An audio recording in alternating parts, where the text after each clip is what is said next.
Thanks, Allison. My name is Jeff Ogden, the host of Marketing Made Simple TV, and we're excited to have a dynamo with us today, Christina C.K. Kerley, mobile marketing expert. Welcome to the show. Oh, thank you. Glad to be here and glad to talk about a subject that's hard to shut me up on with mobile. Absolutely. And mobile is a hot topic, and I'm sure all of you have questions about mobile, and we're going to try to give you the answers you need to improve your business. So let's start off with a question we ask all guests on Marketing Made Simple TV. Who are you and what do you do?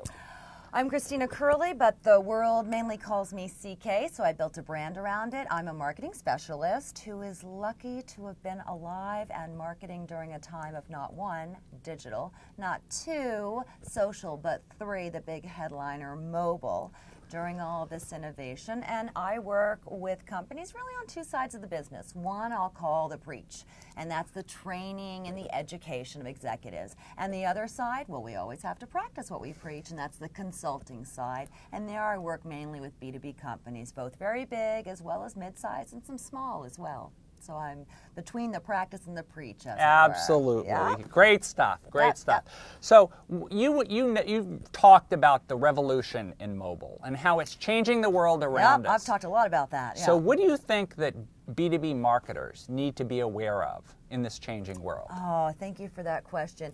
Most important thing that B2B marketers, even B2C marketers, need to be aware of is that the mobile revolution is not, newsflash, about the devices, though Android and Google and Apple sure would like you to think so. It's about the permanent and drastic change in behavior across the way we live, we work, we buy, and we communicate. In fact, our markets have already gone mobile, and B2B marketers now need to catch up. Because when was the last time you saw a B2B marketer without a mobile device, if not 4 of them? It's called the Loch Ness Monster. It doesn't exist. So the mobile revolution, in a nutshell, is about a change in behavior through anytime, anywhere media, not these devices. Though, I do love these devices, but it's about the change in behavior. Great. You're so right. They changed us, right? The devices changed us. We didn't change to mobile. They permanently and drastically changed us. Thank you. That's exactly the soundbite. Yep, yes, absolutely. Absolutely. Absolutely. Now, one of the things that you use a lot and talk a lot about are QR codes.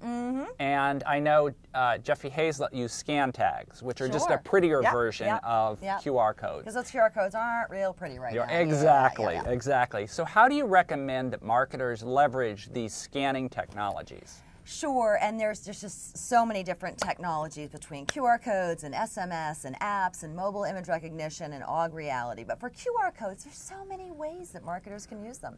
For instance, a QR code is used like on my printed business card. So my market can easily, breezily scan that QR code and get right to my mobile optimized site.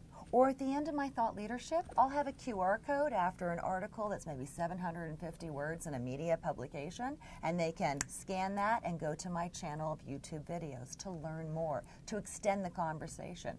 Look at what Danica Patrick, well, I would say the race car driver, but she's more like GoDaddy's girl now. Her new logo is truly her QR code. Wow. And the reason that is because her fans can scan that on her apparel or from her race car, and they can learn more about where she's going to be racing next, her latest GoDaddy commercial. So it's not really the scanning technology, it's a portal into a deeper experience and/or a more convenient way for your audience to be able to do these transactions, like the airlines. I don't want to carry around an e-ticket. I want to carry around what I already have. What I already have is my smartphone. Scan the QR code at the gate, that's my boarding pass. So the quick answer is it can extend a conversation, it can open up new ways to have conversations, or make things better, faster, and easier. Absolutely true. And there's one example I'd like to cite because, again, Jeffrey Hazlett was a guest of mine on the show, and he wrote a book. And one of the things he did in the book is he put, it was actually a scan tag, but not a QR code. A book is about as old school as it comes, right? Print, right? You're reading print. So you're at night in bed, you're reading the book. At the start of each book, there's a code, right? You scan the code with your phone, it plays a YouTube video of him introducing that chapter of the book, of what he's going to talk about in that chapter, and what you're going to learn in that chapter of the book. You're bridging I think there's a great lesson there. Yes, yes. So One of the things I want to ask you about is my relationship with my mobile device is kind of different than my laptop and my desktop computer. Okay. Right? We have a casual relationship with the desktop and the laptops and things. This is my girlfriend. Okay? I say hello to her first thing in the morning. I say goodnight to her the last thing. Yes, she is a she.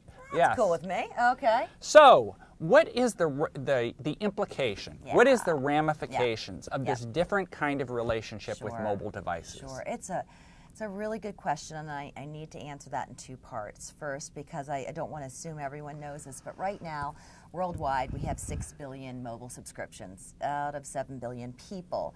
We are, in America alone, assumed and estimated to have 6 mobile devices per person. I already do, between my e-reader, my tablet, several smartphones, because we are going mobile so quickly. So the numbers are the biggest in history. There's never been a more sweeping media. But, ... it's also the most personal set of media. So when we are using these devices to connect, to inform, to engage with our audiences, please do it on a personal level, because you want to engage them, you want to make it a personal experience. Look at Robitussin.com's website on your mobile phone. It makes it a personal experience by asking, do you need relief for an adult or for a kid? What are the symptoms? It makes it personal. Look at ESPN. Whether you're following the NBA or following a certain fantasy football league, the SMS alerts I subscribe to are personal.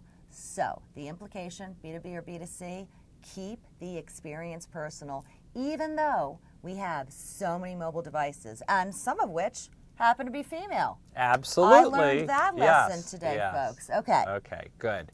Let's talk about websites, blogs, the things that B2B marketers are doing now. So how do they optimize those platforms for the mobile world? First and foremost, folks, I suggest that everyone takes their smartphone and types in their own URL right now to look at their mobile websites, their blogs, even their e-newsletters and campaign landing pages. Is it an exemplary experience that is created just for the mobile environment? Is the copy shorter? Does the technology work on that iPhone versus that Android? Does it take a really long time for that website to load, or does it load very quickly? And is it optimized just for that environment, or, yikes, is it mice type that you can't read? And guess what? If you can't read it, your customers and prospects can't read it either. So most importantly, and quite tactically, we must enable and optimize all content for the mobile environment. Yes, marketers, that might mean 2 different sites, but I'll tell you, it's worth it.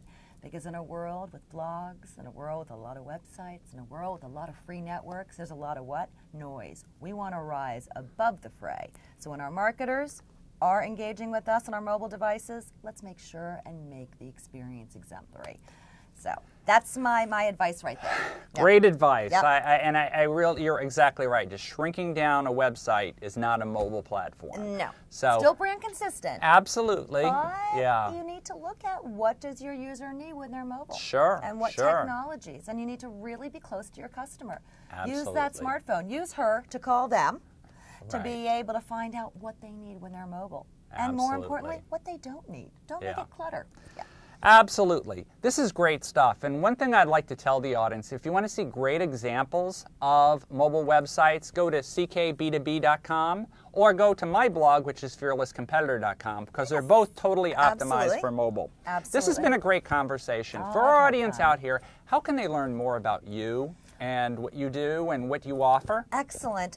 You can look at ckb2b.com, ckb, the number 2b.com, or you can go to b2bmobilerevolution.com. You'll be able to get a ton of articles on mobile, on B2B, as well as on social, an entirely new video series, as well as all different types of thought leadership, whether you're in a hurry and need to read it from and view it from your mobile device, or you have more time and you can look at a 750-word article. So that's where you can find out everything. And on Twitter, I'm at CKSays, C-K-S-A-Y-S. Thank you so much for letting me be part of your show. Oh, it's been great having you on the show. I really enjoyed our chat today. I am Fearless Comp on Twitter, and I certainly welcome all the viewers to the show. Thank you very much. Go mobile.